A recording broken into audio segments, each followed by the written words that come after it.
ఏంటండి ఇది routine dialogues? అదే ఇప్పుడు లక్ష్మీ మంచి గారి వాయిస్ తీసుకొని వద్దండి, నేను ఆవిడ గురించి మాట్లాడినా ఆవిడని ఇంక ఇమిటేట్ చేయను. అందరు నన్ను ఎందుకు ఇలా ఇమిటేట్ చేస్తున్నాను నన్ను తిడుతున్నారండి ప్రతిదానికి. ఎవరు లక్ష్మీ గారు ఎప్పుడైనా తిట్టారా? తిట్టను, కానీ ఒక డైరెక్టర్ మొన్న ఈ మధ్యన ఫోన్ చేసి నువ్వు ఆ అమ్మాయిని ఎప్పుడు ఇమిటేట్ చేస్తున్నావు, చేయబాకు అది ఇది అని చెప్పారు. ఎందుకు? ఏమో అమ్మాయి ఏమంది? ఏమో ఆయన అయితే అంటున్నాడు. ఏమంటారు మీరు?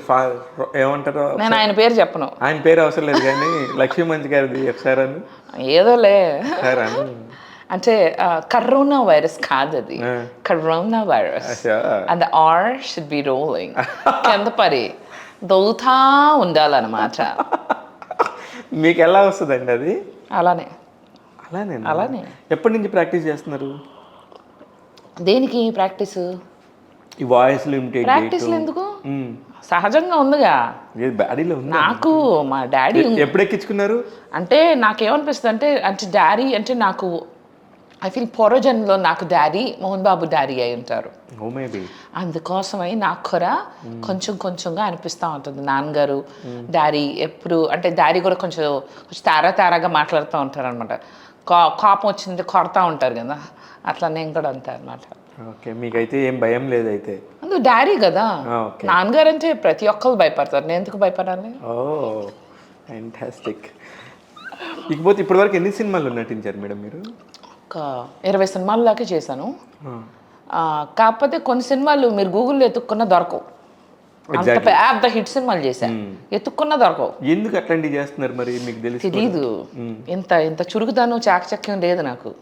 ఇప్పుడు మీకున్నంత చురుకుదనం చాకచక్యం నాకు తెలియదు మేడం. ఏదో శివగారు లాంటి తెలివితేటలు లేక నేను అలా అయిపోయానండి. అమెరికాలో ఒక వీడియో చూసాను మీకు. నేను నాకు ఆ రోజు నుంచి మీరు అమెరికా నుంచి అసలు ఎప్పుడు వస్తారు, అసలు అక్కడ టెంపరేచర్స్ ఎలా ఉంటాయి మిమ్మల్ని అడగాలనుకున్నది. ఎందుకంటే నాకు ఎంత ఫన్నీగా అనిపించింది అంటే లాస్ట్లో ఇంటికి వెళ్తున్నాను ఆ పదం వాడకుండా అన్నానండి. అమెరికా అని ఎగరేసుకుంటా వెళ్ళానండి. అక్కడ మేలో మాత్రమే వస్తుంది, ఇక్కడ జూన్ జూలై ఆగస్టు 3 వాసిపోతుంది. అందరు నన్ను దిక్కుమల్లా చూస్తున్నారు, ఎండలో వేడివేడిగా ఉంటే వీడియోలు తీసుకుంటుందని. బై ఫ్రెండ్స్, ఇది బాగా ఎక్కడ మామూలుగా కాలేదు జనాలకి. కానీ మీ వీడియోస్ అంత బాగా అంత పాపులర్ అయ్యి అందరూ చూస్తారు కదా, కానీ ఎందుకు నెంబర్స్ విషయానికి వస్తే వాళ్ళకి అంత ఇంకా చాలా ఎక్కువ నెంబర్స్ వస్తూ ఉంటాయి చిన్న చిన్న వాటికి కూడా, కొన్నిటికి ఎందుకు అసలు నెంబర్ కనబడదు అక్కడ?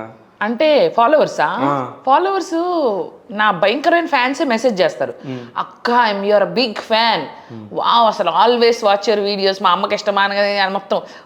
వాళ్ళ ప్రొఫైల్ ఓపెన్ చేస్తే చూస్తే వాళ్ళు నన్ను ఫాలోనే అవట్లా, ఫాలో అన్న బటనే నొక్కట్లేదు. ఎందుకు?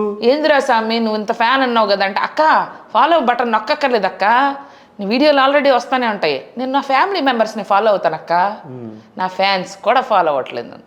బటన్ నొక్కడానికి మాయిదారు రోగం, నొక్కరు. మీరు నొక్కుతారు అందరూ? నొక్కను. మరి మీరు ఎందుకు నొక్కరు? నేను ఇప్పుడు నేను ఎవరి వీడియోలు చూడను, చూసేవాళ్ళే నేను నొక్కుతాను కదా ఫాలో. నాకు ఒక ఫ్యూ మెంబర్స్. చూడరా మీరు ఎవరి వీడియోస్? చూడరా? నేను చూస్తా. నాకు అన్వేష్ గుడ్ ఫ్రెండ్, మన ప్రపంచ తను ఆయనతో పాటు పోయారా? నేను మొన్నే మాట్లాడుకున్నాం, నువ్వు ప్రపంచ యాత్ర చేస్తున్నావు కదా, సో నేను ఇక్కడ చేస్తానులే, ఇక్కడ లోకల్గా తిరుగుతా. సో హీ సూపర్ ఫన్ గా, మంచిగా మంచి ఆటగాడండి, ఇట్లాగే భలే ఇంటర్నేషనల్ ఆటగాడండి. మీరు కూడా ఆటలాడండి, ఇట్లాగే మాట్లాడతాడు, వెరీ ఫన్. మొన్నే ఒక 3 days కావాలని అలా మాట్లాడతాడు. Is a very nice guy. But అతను దీనిలో కరెక్ట్గా మనీ ఉండిందనో, లేకపోతే అతను చెప్పాలనుకున్న విషయాన్ని కొత్తగా చెప్పొచ్చు అనే ఒక క్రియేటివిటీతోని అతను అలా అలవాటు చేసేసుకున్నాడు. దానిలో ఐ లైక్ హిస్ వీడియోస్. అలాగే సందీప్ కామెడీ అని ఈ మధ్యన వాళ్ళు చాలా ట్రెండింగ్గా ఉన్నారు, సో వాళ్ళ వీడియోస్ కూడా బాగా చూస్తూ ఉంటాను. నాకు కామెడీ అంటే ఇష్టం. ఎవరన్నా ఫన్నీ అని పెడితే ఫుల్గా ఎంజాయ్ చేస్తాను. కామెడీ ఇంజెక్షన్ ఏమన్నా మీకు బాడీలో ఉండింది? చెప్పాక పుట్టినప్పుడే తేడాని ఏ ఇంజెక్షన్ అవసరంలా, మ్యానుఫ్యాక్చరింగ్. మధ్యలో మీరు ఇంత కామెడీ టాపిక్లో మాట్లాడకూడదేమో, మీ ఫాదర్ విషయంలో బాగా సెంటి మీరు, అది అంటే ఒక పర్టికులర్ టాపిక్ డాడీ ఇది.